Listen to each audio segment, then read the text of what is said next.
हाँ जी, बाल को सुप्रभात, नमस्कार, राम राम, प्रणाम। कैसे हाल चाल? सब बढ़िया, सब मजे में, सब शानदार। तो आज हम करने जा रहे हैं मैनेजमेंट। भैया पहला चैप्टर बिजनेस स्टडीज का, nature and significance of management. इसको आज एक ही वीडियो में निपटाएंगे, वन शॉट मैनेजमेंट। मात्र 45 से 50 मिनट के अंदर आपकी पूरी की पूरी चैप्टर 1 की कहानी को मैं आपकी पलकों के साथ बिछा के रख दूंगा और हम यहां मैनेजमेंट इस तरीके से पढ़ेंगे कि भैया आपके एग्जाम्पल्स आपको लगेगा कि आप तो कर रहे हो मैनेजमेंट। ये सारी चीजें आज की वीडियो में होने वाली है, तो सीट बेल्ट बांध लीजिए क्योंकि हमारी मैनेजमेंट की गाड़ी शुरू होने वाली है। तो चलिए शुरू करते हैं।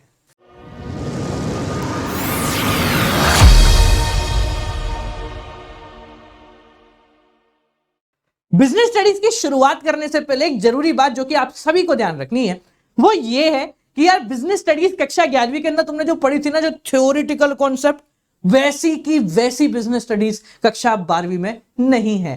जी हाँ, बहुत प्यारी है, ये हमारी जान है यार बिजनेस स्टडीज, क्योंकि यहां पर हम रियल लाइफ को देखने वाले हैं, ऐसी चीजें समझने वाले हैं जो कि हम पहले से जानते तो हैं पर उनको किताबी भाषा में क्या कहते हैं बस ये जानना बाकी है। और इसी वजह से हर साल बिजनेस स्टडीज में बच्चों के फुल आउट ऑफ फुल आते हैं और मेजरली बच्चों के जो है फुल आउट ऑफ फुल आते हैं, तो चिंता करने की कोई जरूरत नहीं है। चलिए शुरू करते हैं, शुरुआत करते हैं चैप्टर नंबर 1 मैनेजमेंट से।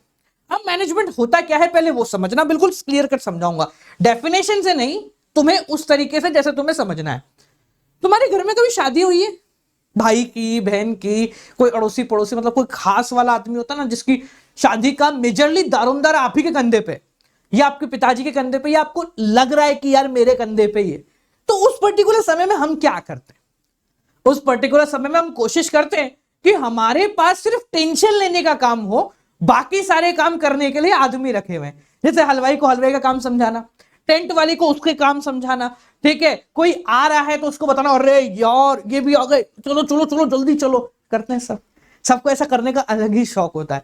तो बेसिकली जो पूरी की पूरी एक्टिविटी हम सब करते हैं अपने घर के किसी भी फंक्शन के अंदर, इस एक्टिविटी को बिजनेस की भाषा में कहा जाता है मैनेजमेंट। क्या कहा जाता है? मैनेजमेंट। सो मैनेजमेंट क्या है? ये क्या कर रहे हो आप? ये बेसिकली आप खुद कोई काम नहीं कर रहे हो, आप सबको काम बताने का काम कर रहे हो। तो ये आपकी क्या है? एक कला है। क्या है? कला है कि आप काम कुछ भी नहीं कर रहे हो, सिर्फ बताने का काम कर रहे हो। तो मैनेजमेंट क्या है? डेफिनेशन वाइज देखना, तुम्हें लगेगा कि तुम्हारी बात कह दी है इसने। Management is an art. Management क्या है? एक कला है। किस चीज की? ऑफ गेटिंग थिंग्स डन, काम कराने की। किनसे? Through others. क्यों? With the main objective of achieving organizational goal. काम पूरा होना चाहिए, तो ऑर्गेनाइजेशन का गोल पूरा हो, इसके लिए आप दूसरों से काम कराने का काम करते हो। कैसे काम होना चाहिए? अब देखो, काम होना सिर्फ जरूरी नहीं है, अच्छा काम होना जरूरी है। तो काम होना चाहिए कैसे? Effectively and efficiently. Effectively and efficiently. तो मैनेजमेंट का मतलब दूसरों से काम कराना ताकि काम पूरा हो, इफेक्टिवली और एफिशिएंटली।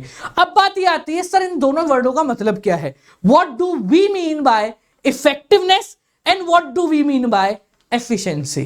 ठीक है जी, देखो मैं ना पूरा मूड में था कि मतलब ऐसा प्रेशर पड़ी गया कि बोला और ये आ गया, पर वो आ ही नहीं रहा है। भाई चल जा, इज्जत की क्यों, चलो ऐसे चला लेते, कोई बात नहीं। तो बात आती है भाई इफेक्टिवनेस और एफिशिएंसी, इन दोनों का मतलब क्या होता है? तो अगर मैं इन दोनों के मतलब के बारे में बात कर रहा हूं तो बालक, इफेक्टिवनेस का मतलब होता है काम को पूरा करना। इफेक्टिवनेस मतलब completion of task on time, कि आपका काम समय से पूरा हो। अगर फेरे 10 बजे हैं तो फेरे 10 बजे पूरे हों, उनसे रिलेटेड सारे के सारे काम 10 बजे से पहले हो जाए। और एफिशिएंसी का मतलब होता है कि आपके काम में खर्चा फोकट का ना लगे।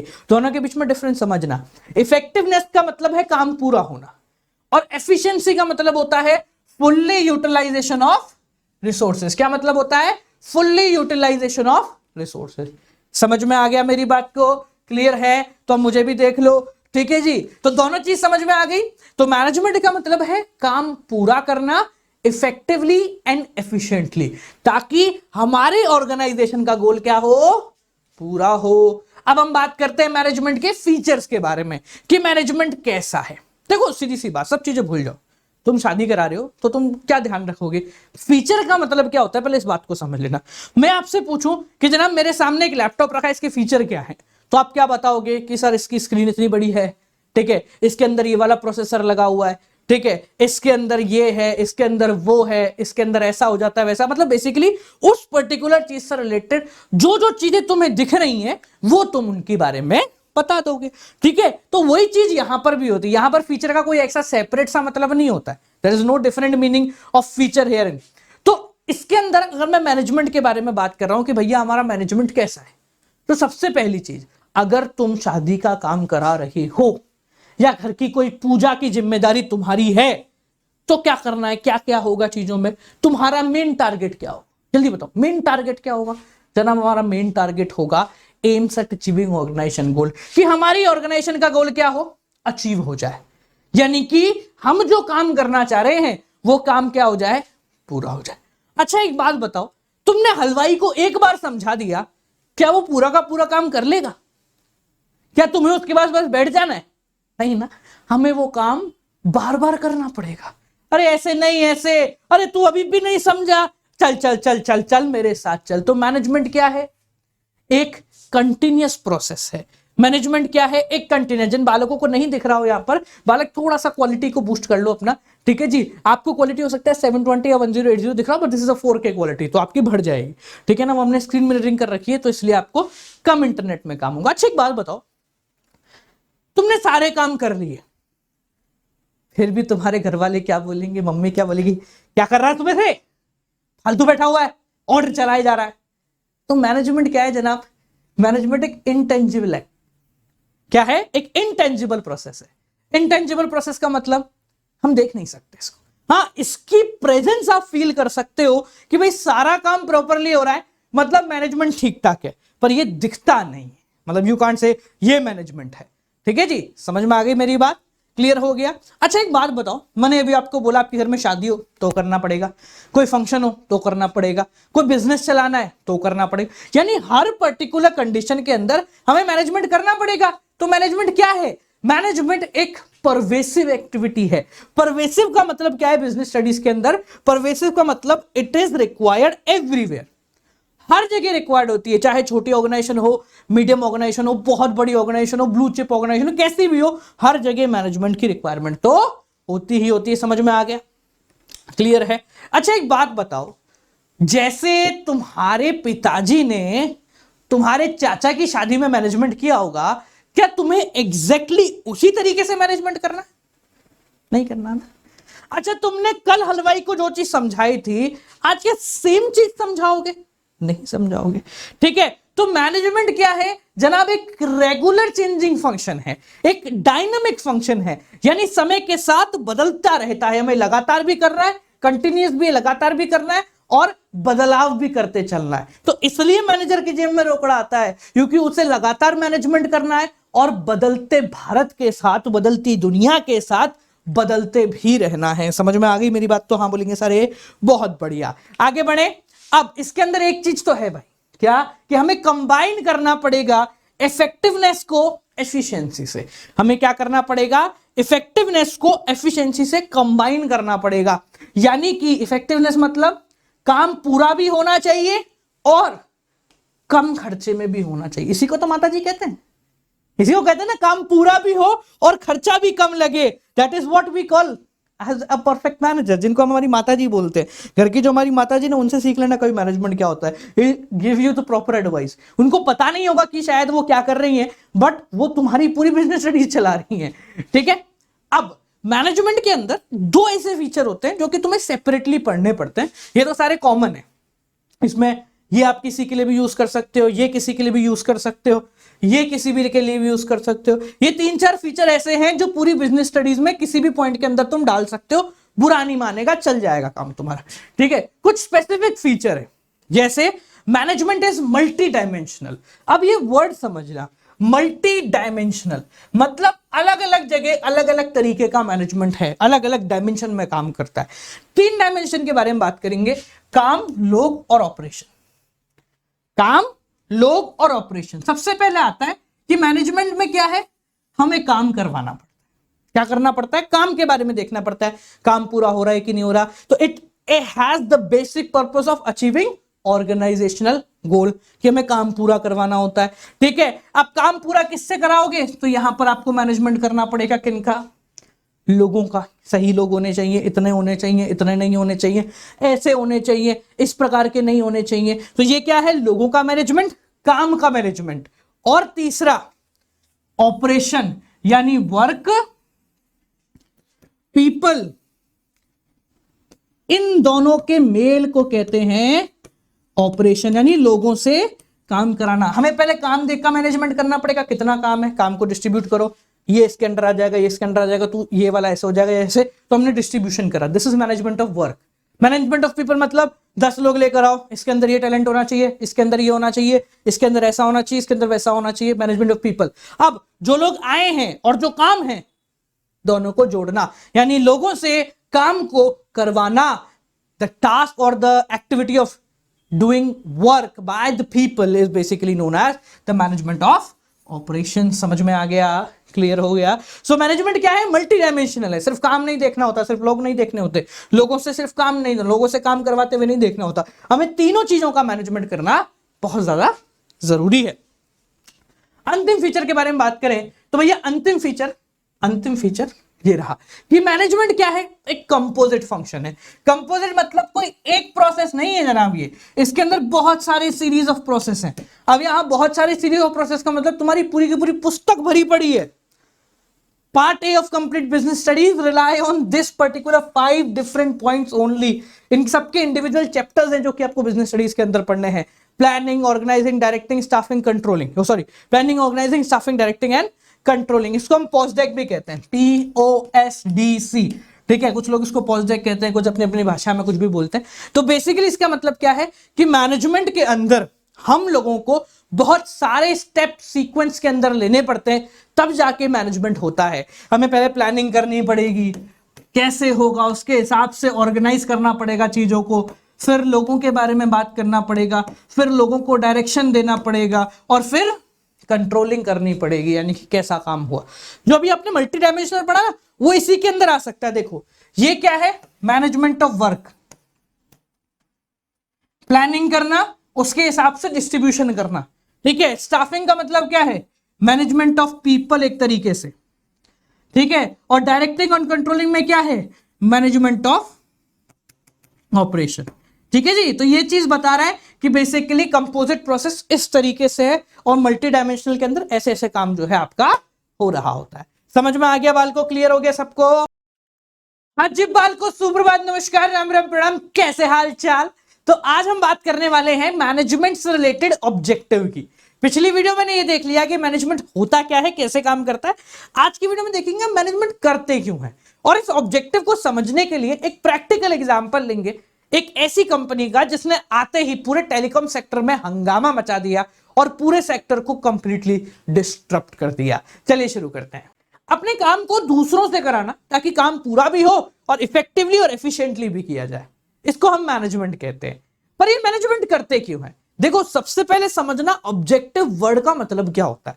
ऑब्जेक्टिव का मतलब होता है एंड रिजल्ट। मैं तुमसे पूछूं तुम पढ़ाई क्यों कर रहे हो, तो तुम्हारा एंड रिजल्ट होगा सर 12वीं में 95 लाने, 98 लाने, 99 लाने, मेरे को ऐसा रिजल्ट लाना है जो भारत में किसी ने नहीं लाया, मेरे फोटो लगनी चाहिए अखबार के अंदर, खुशी होनी चाहिए मेरे पेरेंट्स को। सबके पास एक एंड रिजल्ट है, तो वो एंड रिजल्ट मैनेजमेंट का भी होता है। अब जो मैनेजमेंट हमारी ऑर्गेनाइजेशन कर रही है उसका एंड रिजल्ट क्या है, प्रॉफिट कमाना। पर सिर्फ प्रॉफिट कमाने से कोई भी ऑर्गेनाइजेशन नहीं चल सकती है। मैनेजमेंट का बहुत सारे ऑब्जेक्टिव होते हैं।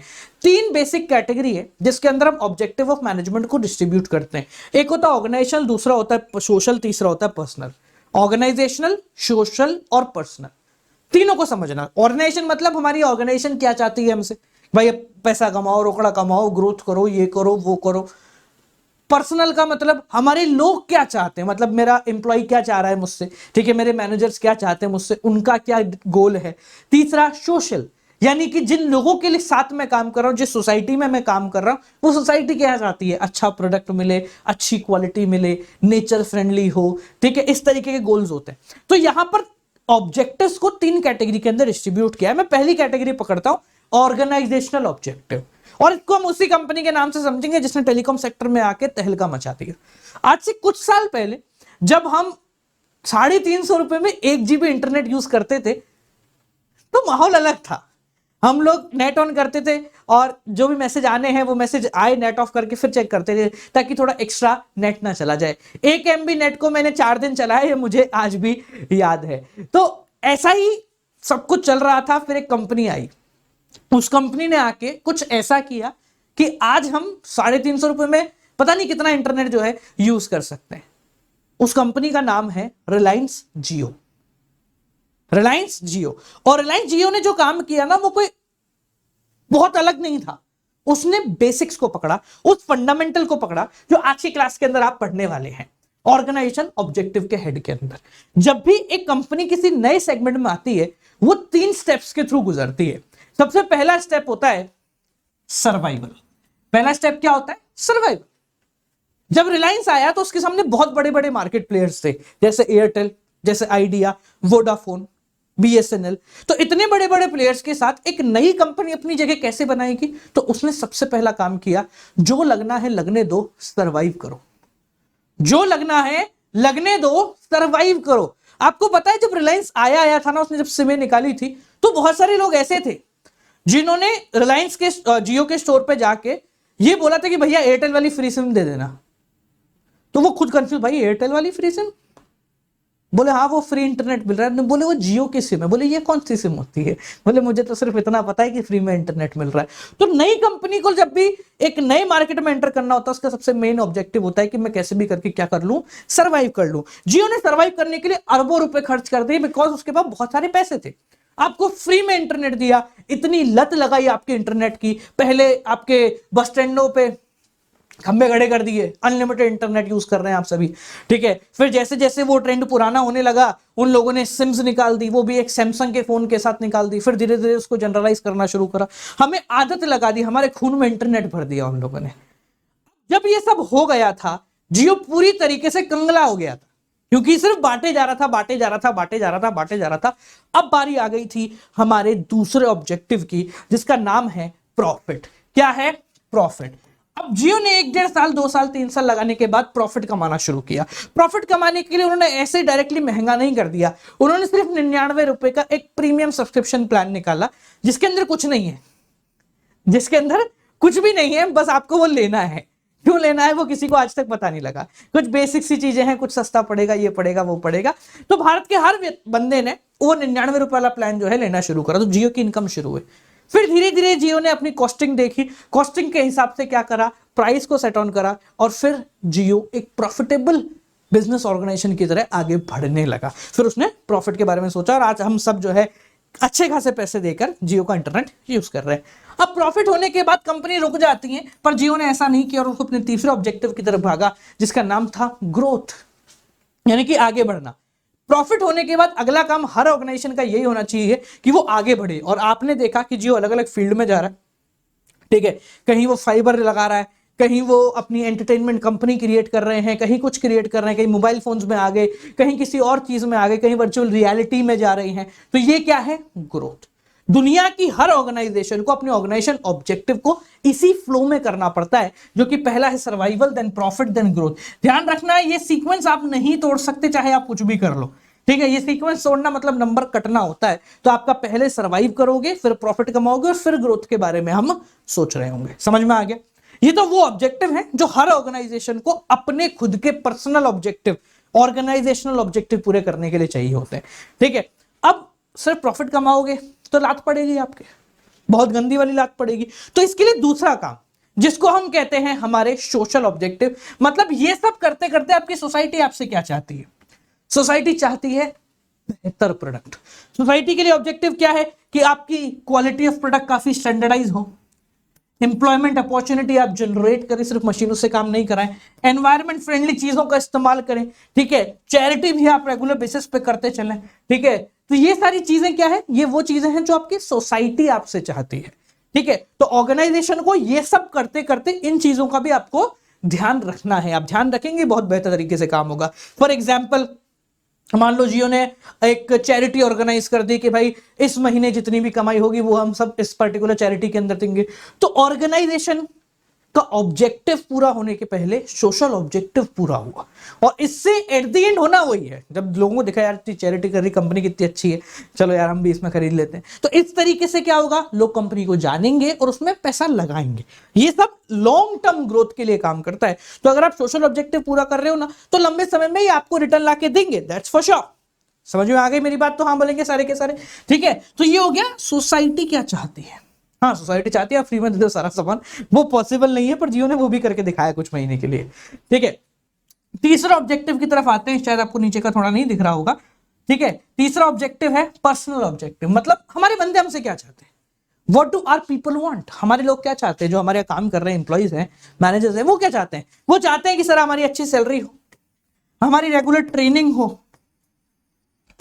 ठीक है, हमारा प्रॉपर क्या हो, डेवलपमेंट हो, हमें फ्यूचर के लिए अच्छी अपॉर्चुनिटीज मिले, हमें एक अच्छा वर्किंग एनवायरनमेंट मिले, हमें पीयर रिकॉग्निशन मिले। हम कुछ बेहतर करते हैं तो हमारे लिए तालियां बजनी चाहिए, हम कुछ खराब करते हैं तो साइड में ले जाके हमें चुपचाप बता दीजिए, हमारा अच्छा करने पे हमें बोनस दीजिए, यानी कि ऑर्गेनाइजेशन के अंदर रहने वाले लोगों को खुश रखिए।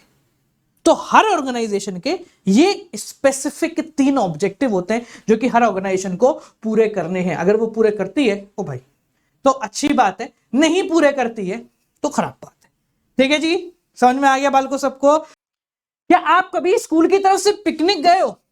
हम पहले जाया करते थे, जब हम पिकनिक जाते थे तो एक अध्यापक ऐसा जरूर जाता था जिसका काम होता था बस बच्चों को लेके जाना और सही सलामत वापस लेकर आना। उस समय हमें लगता था कि इस अध्यापक की आवश्यकता ही क्या है, पर आज समझ में आता है कि वो अध्यापक मैनेजमेंट का काम करता था। Hi guys, welcome back to another video. आज हम बात कर रहे होंगे इंपॉर्टेंस ऑफ मैनेजमेंट के बारे में, जो कि बहुत ज्यादा जरूरी है इस मैनेजमेंट के चैप्टर के लिए, और आपके क्वेश्चन इसमें से जनरली पूछ लिया जाता है। तो चलिए शुरू करते हैं। हमने मैनेजमेंट के बारे में पढ़ लिया, आज पढ़ेंगे मैनेजमेंट जरूरी क्यों है, what is the basic importance of management. यानी कि आपके पिकनिक पे अगर वो अध्यापक ना हो तो क्या होगा, और उनके होने से क्या क्या फायदे होते हैं। तो चलिए सबसे पहले अगर अपन बात करें उनके होने से क्या फायदा होता है, तो फायदा यह है कि ये एक डायनामिक एनवायरनमेंट बनाता है। यानी कि उस समय अगर कोई चेंजेस करने हैं तो वो उनको करने में थोड़ी सी मदद करते हैं। सोचो हमने एक प्री प्लान करके एक पिकनिक बनाई स्कूल की तरफ से, सब बढ़िया चल रहा है, जाने के बाद पता चला कि बारिश आ गई, तो उस समय क्या होगा, या फिर कोई एक नई अपॉर्चुनिटी दिखी कि यहां भी घूम लेते हैं तो क्या होगा। तो हमारे जो मैनेजर होंगे वो बेसिकली इस तरीके का एनवायरनमेंट क्रिएट कर सकते हैं जहां पर हम अलग अलग चीजों को एक्सप्लोर भी कर सकते हैं, अलग अलग डिसीजन भी ले सकते हैं। तो इन एन ऑर्गेनाइजेशन मैनेजमेंट एक डायनामिक एनवायरनमेंट क्रिएट कर देता है, यानी कि बदलाव भरा एनवायरनमेंट क्रिएट कर देता है, जो कि आपको ऑर्गेनाइजेशन में रोज एक नया एक्सपीरियंस प्रोवाइड कराता है। अगर हमारा मैनेजर बढ़िया होगा ना तो वो कोशिश करेगा कि वेस्टेज बिल्कुल भी ना हो। वही शादी का एग्जाम्पल, अगर आपने हलवाई के पास किसी फूफा जी को बिठा दिया है तो वो ये ध्यान रखेंगे कि हलवाई किसी चीज का गलत इस्तेमाल ना करे, तो वो क्या कर रहे हैं, वेस्टेज ऑफ रिसोर्सेज को कम कर रहे हैं। वो फूफा जी कम खर्चा का ध्यान रखेंगे चीजों का कम इस्तेमाल हो, साथ साथ में ये भी ध्यान रखेंगे कि काम समय से पूरा हो, यानी कि they are always directed towards goal. अब एक चीज समझो, हमने पिछली वीडियो के अंदर देखे थे ऑब्जेक्टिव्स ऑफ मैनेजमेंट, अगर आपने नहीं देखी है तो क्यों नहीं देखी है, जाओ और देखो अभी जाके।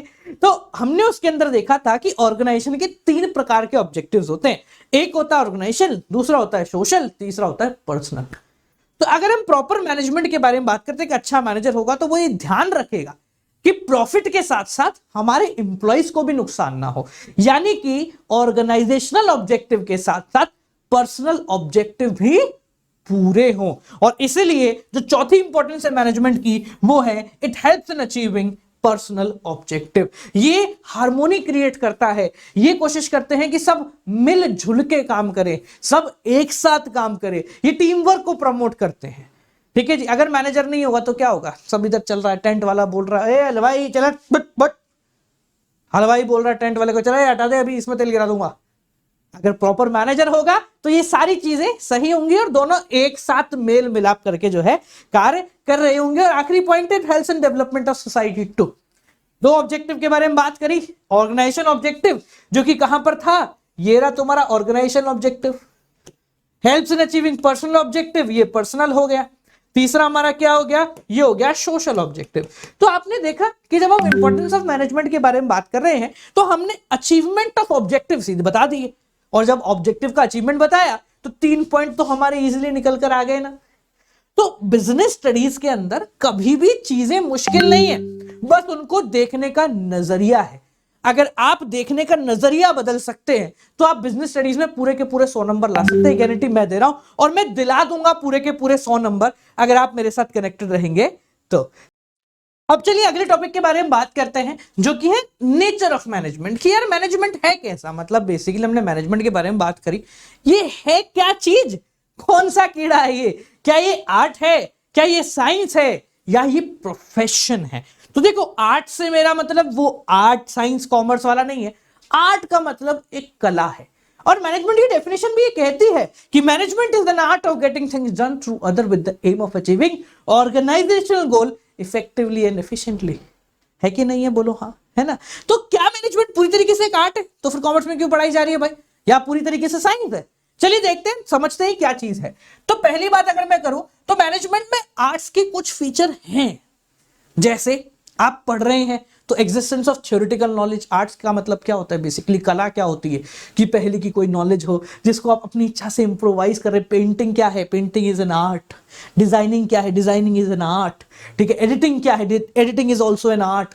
क्यों, उसके अंदर सीखने की भी चीज है, आप पर्सनल एप्लीकेशन भी लगा सकते हैं। Existence of theoretical knowledge, personal application भी है, प्रैक्टिस और क्रिएटिविटी का भी यूज कर सकते। प्रैक्टिस से आप क्रिएटिविटी अपनी बढ़ा सकते हैं और अच्छा कर सकते हैं। तो ये आर्ट तो है, पूरी तरीके से नहीं है, पर कुछ feature of art exist in management too. इसी तरीके से साइंस के भी कुछ फीचर है जो कि मैनेजमेंट के अंदर आते हैं। सारे की बात नहीं कर रहा हूं, कुछ फीचर के बारे में बात कर रहे हैं। जैसे सिस्टमैटिक बॉडी ऑफ लैंग्वेज, आप पढ़ रहे हैं अपनी किताबों के अंदर, तो एक साइंस का भी तरीका है, साइंस में भी भाई रटा रटाया ज्ञान होता है। ठीक है, principle are based on practice and experiment. मतलब जैसे फॉर एग्जांपल मैंने बोला कि अगर आपको काम करने में मुश्किल हो रही है तो 4 लोग हैं, चारों अपना अपना काम बांट लो। ये प्रिंसिपल ऑफ मैनेजमेंट है। कौन सा, principle of division of work. कौन सा है, principle of division of work. तो ये क्या है, ये प्रिंसिपल है जो कि मैनेजमेंट का है, जो ड्राइव किया गया, मतलब क्रिएट किया गया है बार बार सेम सिचुएशन का रिएक्शन देख के। फॉर एग्जाम्पल भाई हर जगह हमने चेक करा, यहां पे मुश्किल हो रही है, लगा दो भाई काम को टुकड़ों में तोड़ दो। ये 10 लोग हैं, इनको भी परेशानी हो रही है, इनको भी काम टुकड़ों में तोड़ दो। तो क्या, और सब जगह काम आसान हो रहा है। तो अगर हम एक व्यक्ति से एक ही काम कराएंगे, काम आसान हो गया। तो इसका मतलब क्या है, जो प्रिंसिपल हमने जनरेट किया है वो प्रैक्टिस और रिपीटेड एक्सपेरिमेंट के थ्रू ही जनरेट किया गया। समझ में आ गया, क्लियर है। तो मैनेजमेंट के अंदर आर्ट भी है, मैनेजमेंट के अंदर साइंस भी है, ये दोनों का कॉम्बिनेशन है। ठीक है, बट मैनेजमेंट एक प्रोफेशन है क्या, तो मेरी तरफ से इसके लिए ना है। मैनेजमेंट कोई प्रोफेशन नहीं है। क्यों नहीं है भाई, प्रोफेशन का मतलब समझो। Profession can be defined as an occupation backed up by specialized knowledge. Profession का मतलब जैसे सीए एक प्रोफेशन है, डॉक्टर एक प्रोफेशन है। क्यों है भाई, क्योंकि उसके अंदर क्या होता है, आपको प्रॉपर नॉलेज लेनी पड़ती है, कुछ एग्जाम, कुछ स्टेप्स होते हैं, जिसके बाद आप क्या है, उसका एक सर्टिफिकेट मिलेगा आपको, you are a certified chartered accountant ICAI के द्वारा। ठीक है, कुछ कोड ऑफ कंडक्ट होंगे, ऐसा कर सकते हो, ऐसा नहीं कर सकते हो, गलत करोगे तो आपका लाइसेंस कैंसिल हो जाएगा, है ना। ऐसा होता है ना प्रोफेशन के अंदर। पर मैनेजमेंट में ऐसा कुछ भी नहीं है। देखो भाई, हाँ मैनेजमेंट के अंदर ये जरूर कह सकते हैं कि भैया भविष्य में हो सकता है हो जाए, पर अभी तो कुछ भी नहीं है। ठीक है, जैसे प्रोफेशन के अंदर एंट्री रिस्ट्रिक्ट होता है, आप खुद का नाम के आगे चार्टर्ड अकाउंटेंट नहीं लगा सकते अगर आपने वो सीरीज ऑफ स्टेप जो कि ICAI बताता है उसके थ्रू नहीं गए हो तो, है ना। ऐसा नहीं है कि मैं बोल दूं भाई मैं चार्टर्ड अकाउंटेंट नहीं हूं तो नहीं हूं, इसमें कोई दिक्कत की बात नहीं। ठीक है जी, तो इसी हिसाब से आपको ये ध्यान रखना है कि मैनेजमेंट के अंदर ऐसी कोई रिस्ट्रिक्टेड एंट्री नहीं है। आज आप चाहो भाई शादी है घर में, आप मैनेजर बन गए भाई साहब, समझ में आ रही है मेरी बात। तो यहां पर मैनेजमेंट जो है वो एक प्रोफेशन अब तक तो नहीं है, क्योंकि उसके अंदर कोई रिस्ट्रिक्टेड एंट्री नहीं, कोई भी कर सकता है, कोई कोड ऑफ कंडक्ट नहीं, कुछ सही कुछ गलत नहीं होता। जो मेरे लिए सही है वो सही है, जो मेरे लिए गलत है वो गलत है। समझ में आ गया। तो मैनेजमेंट के अंदर कोई कोड ऑफ कंडक्ट भी नहीं है। ना रिस्ट्रिक्टेड एंट्री है, ना कोड ऑफ कंडक्ट है, ऐसा भी नहीं है तुम्हारा लाइसेंस कैंसिल हो जाएगा। काय का लाइसेंस, कौन सा लाइसेंस, कोई लाइसेंस ही नहीं है। ठीक है जी, तो management is not a profession for now, but हाँ फ्यूचर में हम कह सकते हैं कि क्योंकि ये स्कोप काफी ज्यादा बढ़ रहा है, आने वाले समय में कॉमर्स वाले ही राज कर रहे होंगे, तो इसके लिए हो सकता है भविष्य में मैनेजमेंट को एज अ प्रोफेशन ट्रीट किया जाए। ठीक है, but we could say management has some features of art, some feature of science, not completely art, not completely science, दोनों का कॉम्बिनेशन है जिसको हम कॉमर्स कहते हैं। ठीक है जी, और क्या है, ये प्रोफेशन तो बिल्कुल भी नहीं है। समझ में आ गया बाल को, क्लियर हो गया सबको? ठीक है जी, हाँ जी बाल को सुप्रभात, नमस्कार, राम राम, प्रणाम, कैसे हाल चाल, सब बढ़िया, सब मजे में, सब शानदार। आज बात कर रहे होंगे लेवल्स ऑफ मैनेजमेंट के बारे में। हम लोगों ने बात कर ली मैनेजमेंट क्या होता है, उसके ऑब्जेक्टिव क्या है, इंपॉर्टेंस क्या है, क्यों करना चाहिए। आज बात करते हैं कैसे कैसे लेवल होते हैं, कौन पिताजी, कौन बेटाजी और कौन पोताजी, आज इन तीनों के बारे में बात करेंगे। तो चलिए शुरू करते हैं।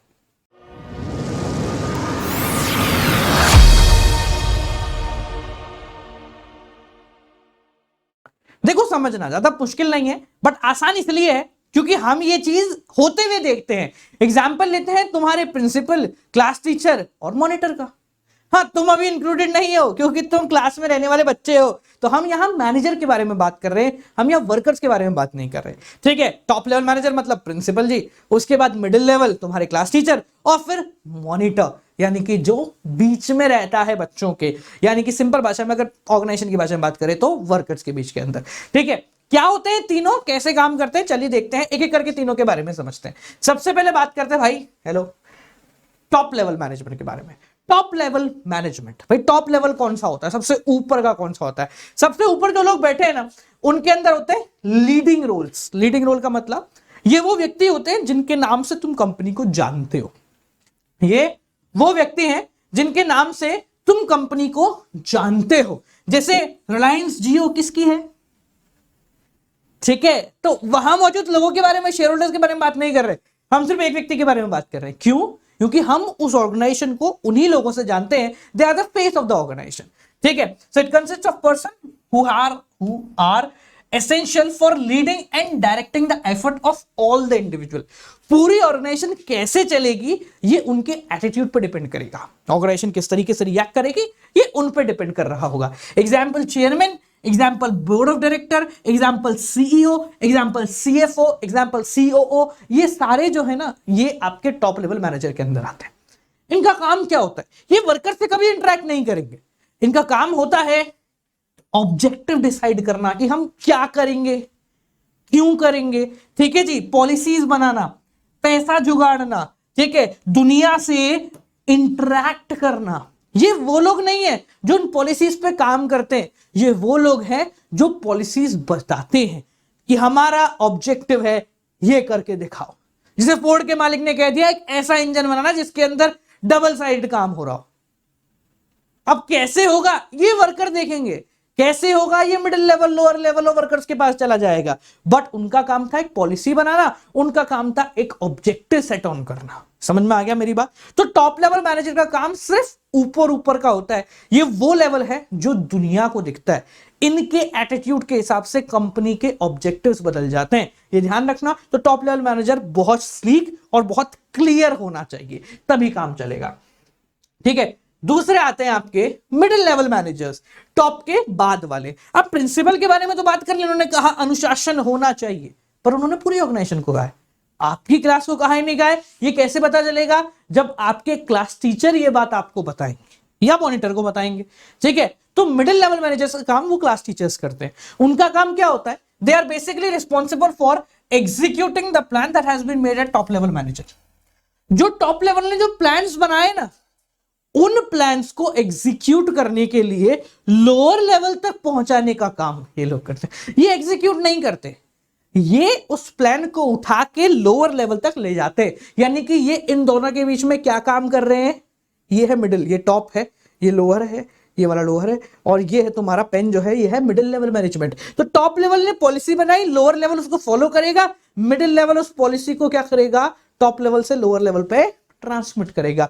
They are the linking pin from top level to lower level manager. They are basically responsible for executing the plans made by top level manager to the lower level management.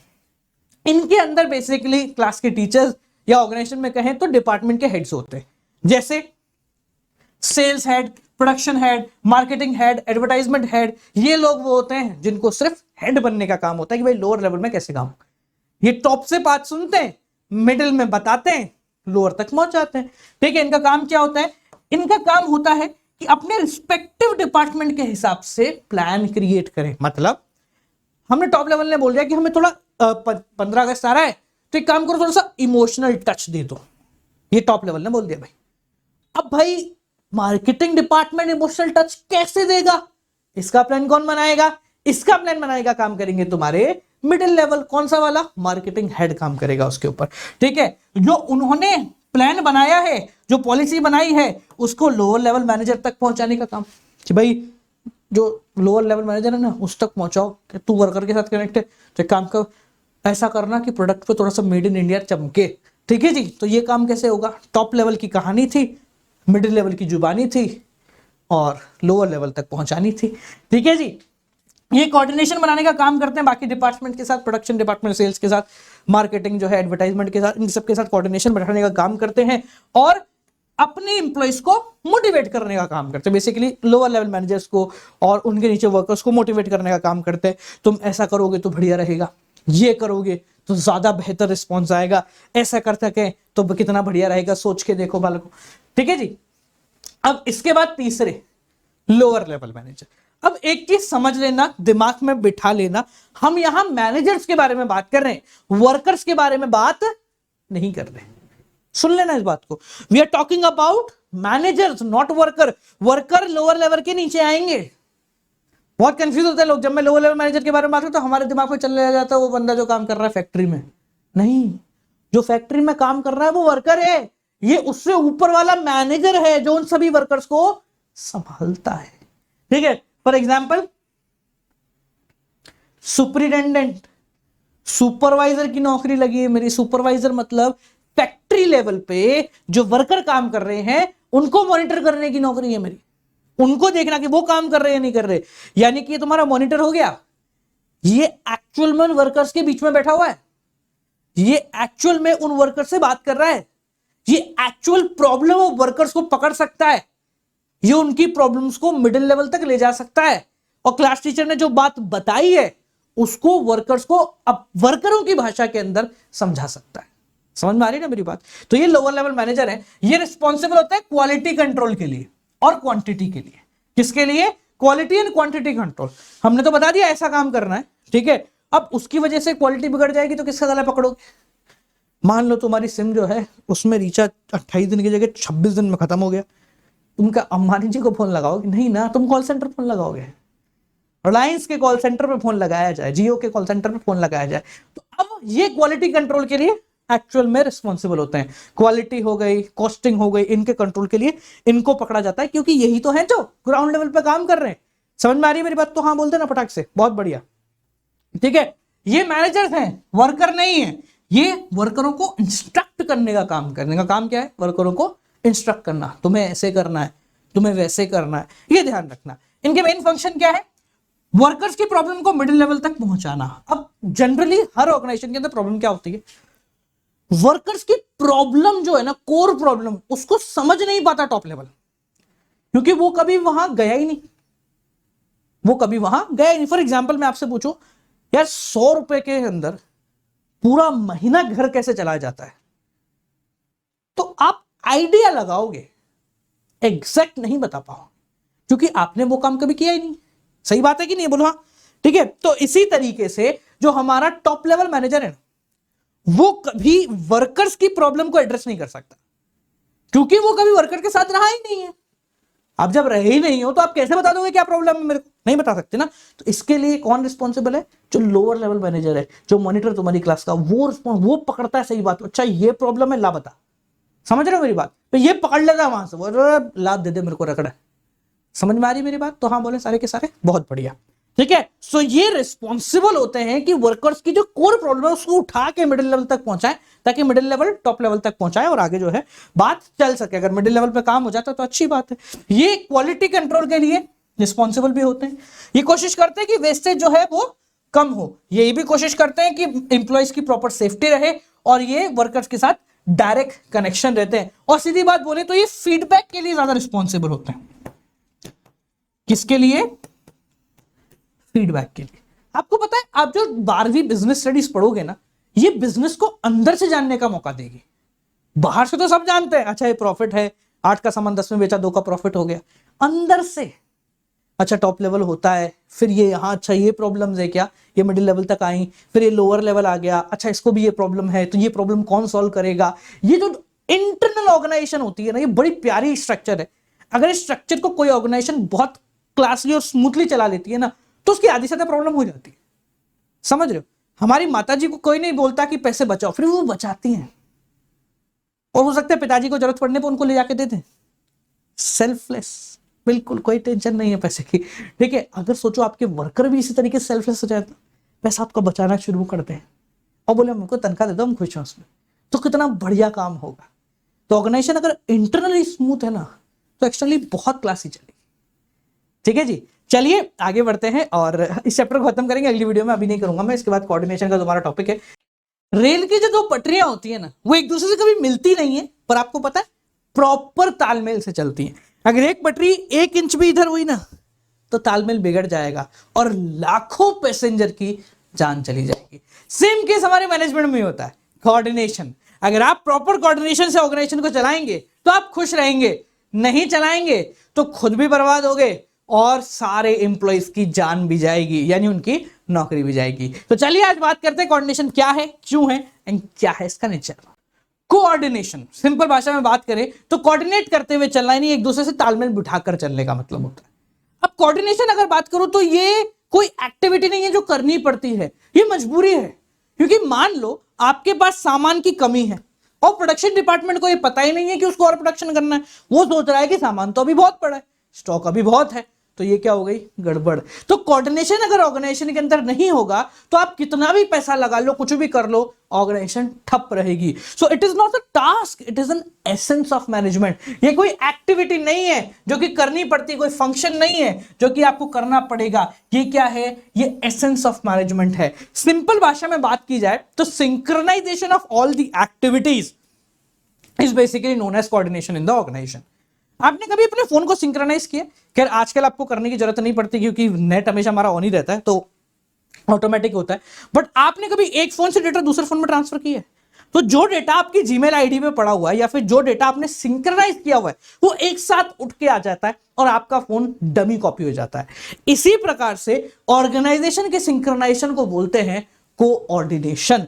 ठीक है जी, ये एक एसेंस ऑफ मैनेजमेंट है, करना ही पड़ता है, हर particular level को करना पड़ेगा, हर पर्टिकुलर लेवल को करना पड़ेगा। ये परवेसिव फंक्शन है, नेसेसरी फॉर द ऑर्गेनाइजेशन है। अब समझना, चाहे ऑर्गेनाइजेशन में 4 लोग, 31 हो, चाहे ऑर्गेनाइजेशन 400 हो, चाहे 4000 हो, चाहे 4 लाख हो, चाहे 4 करोड़ लोग हो, कितने भी लोग, अगर ऑर्गेनाइजेशन में कोऑर्डिनेशन है तो ही वो ऑपरेट करेगी। And the need of coordination increases with increase in the size of organization. जैसे जैसे आपके ऑर्गेनाइजेशन का साइज बढ़ेगा वैसे वैसे कोऑर्डिनेशन करना बहुत ज्यादा जरूरी हो जाएगा। क्योंकि कभी कभी क्या होता है कि अगर हम सब चीजों की जानकारी रखते हैं ना, तो हम ऑटोमेटिकली अपने कॉम्पिटिटर से 4 स्टेप ऊपर चले जाते हैं।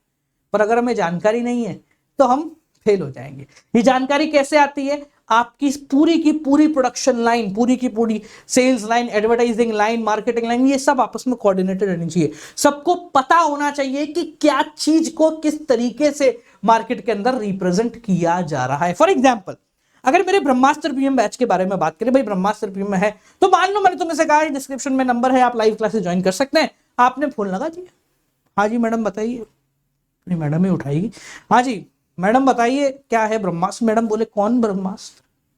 तो क्या होगा? गड़बड़ हो जाएगी। आप बोलोगे सर ये तो धोखा हो गया हमारे साथ, हम तो दिल टूट गया हमारा। तो ये क्या होगा? Lack of coordination. तो यानी कि जो मैं बोल रहा हूं इस बारे में उस व्यक्ति को जानकारी होनी चाहिए जो कि रिप्रेजेंटेटिव होगा हमारा। So yes or no everyone? ठीक है। So coordination is the essence of organization. It is required every single where. हर जगह रिक्वायर्ड होती है ऑर्गेनाइजेशन, प्रॉफिट है, नॉन प्रॉफिट है, छोटी है, मीडियम है, बड़ी है, हर जगह कोऑर्डिनेशन चाहिए। अब बात करते हैं कोऑर्डिनेशन कैसा होता है। तो बेसिकली कोऑर्डिनेशन के नेचर के बारे में बात करें तो it depends upon the size of organization. अभी मैंने बताया छोटी ऑर्गेनाइजेशन है तो 4 लोगों के बीच में कोऑर्डिनेशन बिठाना है, क्वाइट इजी। बड़ी ऑर्गेनाइजेशन है 400 के बीच में बिठाना क्वाइट मुश्किल, 4000 के बीच में और मुश्किल, 4 लाख के बीच में और ज्यादा मुश्किल हो गया।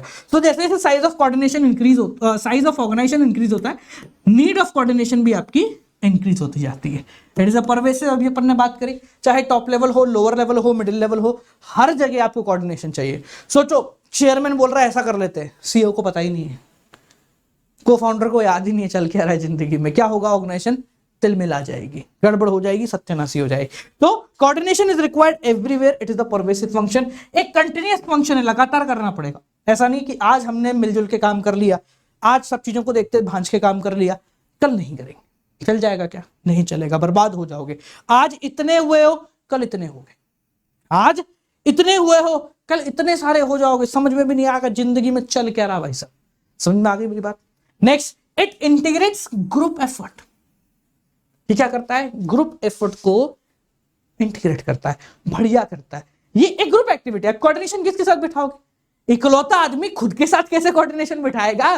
कोऑर्डिनेशन एक ग्रुप एक्टिविटी है, एक ग्रुप एफर्ट है, 4 लोग होंगे तब कोऑर्डिनेशन बिठाने की जरूरत पड़ेगी। समझ में आ रही है मेरी बात, क्लियर है, समझ में आ गया। अपने फोन में जीमेल आईडी डाल दी, कोऑर्डिनेशन बिठा रही, किससे, खाली फोन से, क्या कोऑर्डिनेशन है, हवा हवा आएगी और कुछ नहीं आएगा।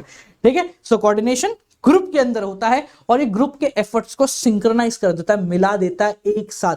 वो कहते हैं ना कि एक लकड़ी को तोड़ना है बालक क्यों टूट जाएगा, 2 को तोड़ना ही यूं टूट जाएगा, एक लकड़ी के पूरे पीस को तोड़ के दिखाए, मतलब 10-20 लकड़ियों के पूरे संगम को तोड़ के दिखा, तेरा हाथ टूट जाएगा पर वो लकड़ी नहीं टूटेगी। तो जो इकट्ठा जो टीम वर्क होता है ना, उसको ब्रेक करना बहुत मुश्किल होता है। ठीक है जी, ये क्या है, ये एक रिस्पॉन्सिबिलिटी है। ये क्या है, ये एक रिस्पॉन्सिबिलिटी है। ये ऐसा नहीं है कि भैया कर लो चल जाएगा, अच्छा रहेगा नहीं रहेगा, ये करना ही है आपको, इट्स अ रिस्पॉन्सिबिलिटी। ये स्पेशलाइजेशन ब्रिंग्स करता है, और ब्रिंग्स करता है मतलब ये स्पेशलाइजेशन लेकर आता है ऑर्गेनाइजेशन के अंदर, फंक्शनल डिफरेंशिएशन क्रिएट करता है ऑर्गेनाइजेशन के अंदर। सीधी सीधी बात में अगर मैं समझाऊं आपको, so coordination is the essence of management, it helps the management to work. अगर कोऑर्डिनेशन नहीं होगा तो मैनेजमेंट कभी काम नहीं कर पाएगा। समझ में आ गया, सिंपल सी भाषा में। नेचर ऑफ कोऑर्डिनेशन मैंने यहाँ पर आपको 4-6 पॉइंटर्स जो है इसके अंदर दे रखे हैं। आप इसको फीचर्स, नेचर, इंपॉर्टेंस लिखनी हो तो इन्हीं को घुमा दिया जाता है। ठीक है ना, इन्हीं को घुमा दिया जाता है। जैसे इंपॉर्टेंस ऑफ कोऑर्डिनेशन आपके आ गया, तो है नहीं, मान लो आ गया, भूला भटका किस्मत फूट गई, आ गया, ठीक है, या किसी ने पूछ लिया ऐसे, तो आप चाहो तो इन्हीं पॉइंट्स को घुमा सकते हो। क्या helps in achieving organization goal, ठीक है, it helps in achieving organization goal, organization goal को पूरा करने का काम आता है। ठीक है, क्या इंपॉर्टेंस है, ये ऑर्गेनाइजेशन को स्मूथ फ्लो करने में काम आता है। ठीक है, ये बिल्डअप करता है सारी की सारी चीजों को, ये सारी चीजें आपके काम की है। समझ में आ गया बाल को, क्लियर है, इजी है ना, कोई प्रॉब्लम तो नहीं है। पहला चैप्टर आपका और मेरा समाप्त हो गया यहाँ पर, बहुत आसानी से आपने और मैंने मिलकर पहले चैप्टर को समाप्त कर लिया है। ठीक है जी, चलिए आप जो रिचुअल हम फॉलो करते हैं उस रिचुअल को आज भी फॉलो करेंगे। और लास्ट में 2 चीजें जो कि आपको बतानी, पहला, इस चैनल को जरूर सब्सक्राइब करेंगे क्योंकि इस चैनल पे आपको 11वीं 12वीं तीनों सब्जेक्ट्स पूरे मिलेंगे मेरे द्वारा पढ़ाए हुए रिकॉर्डेड फॉर्मेट के अंदर। अगर आपको थोड़ा एक स्टेप और आगे जाना है, यानी कि लाइव क्लासेस अटेंड करनी है, हमारे प्रीमियम बैचेस के अंदर जाना है, तो आपको कुछ नहीं करना है बालक। In order to enroll for premium batches आपको अनअकैडमी का प्लस या फिर आइकॉनिक वर्जन जो है उसको परचेज करना है यूजिंग कोड गौरव जी, जिससे आपको 10-20% एक्स्ट्रा डिस्काउंट जो है वो मिल जाता है।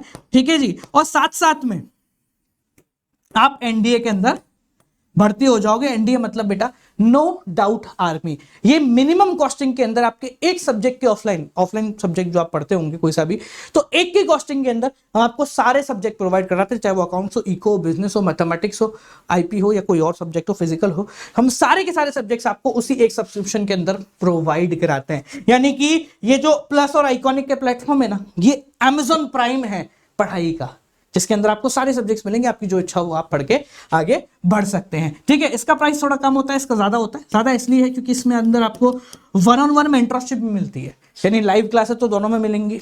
ठीक है, आपको रिकॉर्डेड सेशन दोनों में मिलेंगे, आप दोस्त बना सकते हैं दोनों में, एमसीक्यू मिलेगा, डाउट क्लियरिंग होगा, आप हैंड रेज करके अपने सवाल का जवाब मांग सकते हैं, कुछ भी कर सकते हैं, वो आपकी इच्छा है दोनों के अंदर। इसके अंदर फायदा ये है कि एक बंदा हम आपके लिए बिठाते हैं स्पेसिफिकली, बच्चे को संभालो, कोई प्रॉब्लम हो उसको, आधी रात को हो, आप पता कीजिए और उस प्रॉब्लम का सॉल्यूशन जो है आप आराम से प्रोवाइड कराइए। ठीक है जी, तो ये लेने के लिए डिस्क्रिप्शन में नंबर दे रखा है या डायरेक्ट लिंक से थ्रू आप जो ज्वाइन कर सकते हैं। ब्रह्मास्त्र प्रीमियम का बैच जस्ट अभी शुरू हुआ है, तो आप फटाफट से आइए, एनरोल कीजिए, और कोई प्रॉब्लम हो तो नीचे नंबर है, सीधे कॉल करो, पूछो क्या है क्यों है। ठीक है जी, मिलते हैं आप लोगों से अगले वीडियो के साथ। टिल देन मालको keep on watching, good night, bye bye, नमस्कार।